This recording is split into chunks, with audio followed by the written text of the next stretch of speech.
In this video, we are going to solve the Leetcode problem of the day, and the problem is fraction to recurring decimal. In this problem, we are given two inputs, one numerator and another denominator. Both are integers. The output we need to give is we need to find the fraction of numerator and denominator in string format. Basically, the numerator divided by the denominator, that's called the fraction. We have to find this fraction in string format.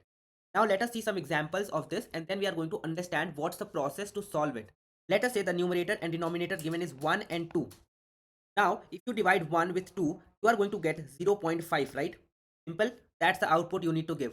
If the numerator is 2 and the denominator is 1, and you divide 2 with 1, you are going to get 2.0, right? Or I can say you are going to get 2. So the question says that if you are getting 2 divided by 1 as 2, which can be called as 2.0, you have to return the output as 2 only. Do not add the decimal, it should be 2. And all the output we have, it is going to be in string format. You have to return it as a string and not as an integer. So if there is a possibility of decimal, you will return the output as 0.5. If you can omit the decimal, if you can get rid of the decimal point, such as in this case 2 divided by 1 is 2, so the output is going to be 2 in string format. If it is 4, the numerator is 4 and the denominator is 3, then 4 divided by 3 is equal to 1.33. This is going to continue. It is not going to end, right? When you are getting an output something like this, where your decimal points are just repeating. So in this case, you have to output 1, that's the part before the decimal, 1 dot, this is your dot, and then you have to put the repeating number in a bracket. Here 3 is repeating, right? So you just have to output 1 dot in bracket 3. So that's what we need to output. If the fractional part is repeating, just put it in the bracket and that is going to be it. So that's the whole logic of the problem. That's the main point of the problem. The rest all are simple, but in this case, we have to understand how we are going to solve it. Let us see some more examples. If this is 30, the numerator is 30, the denominator is 8, then 30 divided by 8 is a simple 3.75. That's the output we need to give. Or let us say 27 divided by 8 is a simple 3.375. This is not going to repeat. That's the end, right? 3.375 and that's the end. So you don't need to add any kind of bracket. But if the numerator is 4 and the denominator is 3, then in this case, you are going to get something like 0.012, and this is going to repeat. This 012 part is going to repeat after the decimal. So again, our output format will be anything which is before the decimal will be as it is 0, then point, then the repeating part after the decimal, that is 012, this part will be put in a bracket. That's it. Our output will be 0.012 in a bracket. This whole string is our output in this case. When the numerator is 4 and the denominator is 333, output will be 0.012 as a string. That's it. Now this might seem a bit easy because for most of the cases we don't have any repeating part after the decimal. So the output is simply the division, right? The division of 1 with 2, numerator with denominator.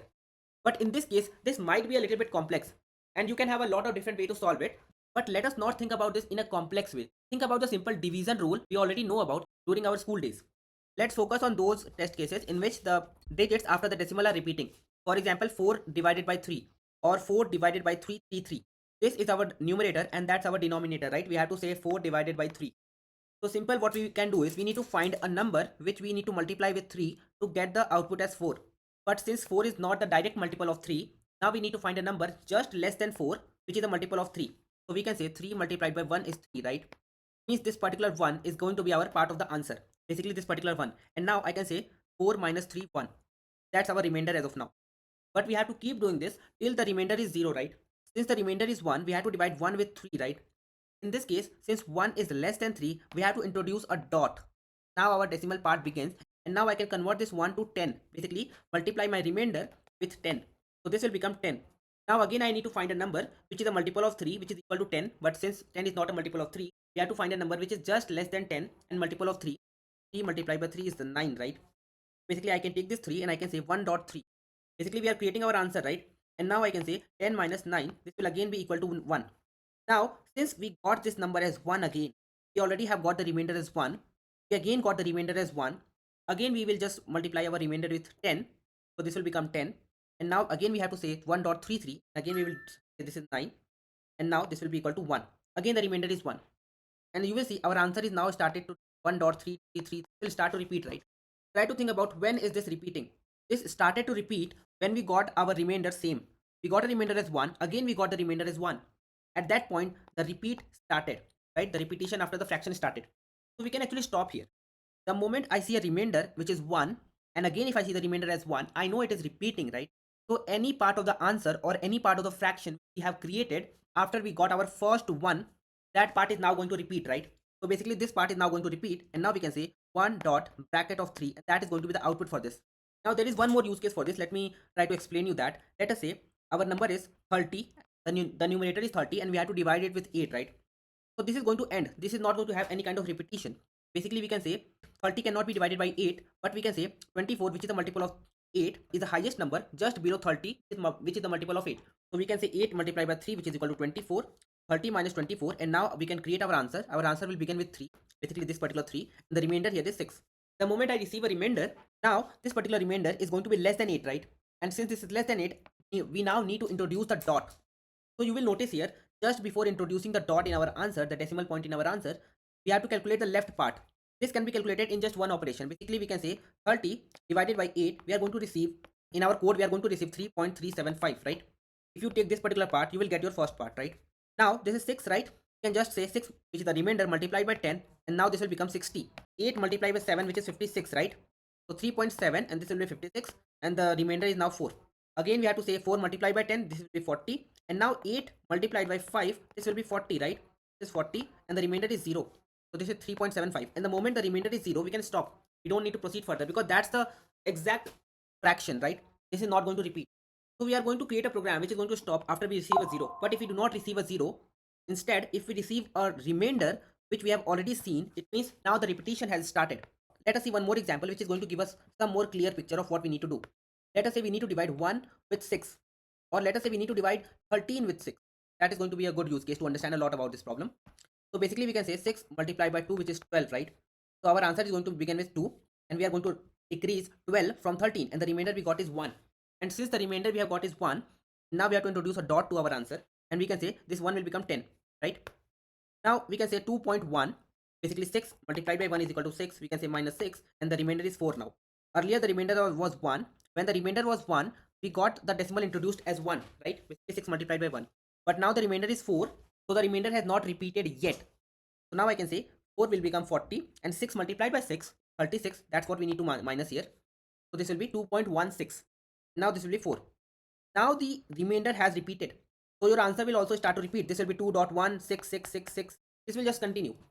So the actual output here will be 2.1. Then in the bracket, this will be the 6, right? So it's not like we have to introduce the bracket here just after the decimal. We have to introduce the bracket to the point which is going to repeat. So this is the part which is going to repeat, right? So basically, when did we got the 6 as the answer? We got the 6 as the answer when we got our first 4. Basically, this 4 started to repeat, right? So this is a very simple mathematical concept. Just keep dividing your number like we used to do in our school days, and the moment the remainder has repeated, that's where your answer is. And the moment the remainder is 0, you can actually stop. You got your exact answer. There is no repetition. So now let me show you the code for this particular problem. This is very simple to understand. First of all, we are going to check if the numerator is 0. If it is already 0, then we can return 0, right? Basically, if you want to divide 0 with any number, then the output is going to be 0, right? So that's so we can return. Next, let us start creating our result in a list. Basically, we are going to store each of our points, 0, dot, bracket, 0, 1, 2, whatever are the part of our answer, we are going to store it in a list. And then there is a very simple logic which we need to understand. And this is again a very school level mathematics. See, the thing is, guys, if the numerator and denominator both are positive, then positive divided by positive is positive number, right? If both are negative, then negative divided by negative is again positive. But let us say the denominator is negative and the numerator is positive. In this case, if you divide a positive number with a negative number, then your output will begin with a minus sign, right? Or dash. Or if the numerator is negative and the denominator is positive, again your output will be a negative. That is, your output will begin with a dash or a minus sign. So that is what we are doing here. If the numerator is less than 0 and denominator is more than 0, then we are just converting our numerator to positive number, and in our result we are appending this dash. Basically, our output will begin with a dash, which is going to show that this is a negative number. Else, if the denominator is negative and numerator is positive, then we are going to convert our denominator to positive number, and again in the result we are just going to say append this dash. So this is to handle the negative scenarios where the output or the fraction is negative.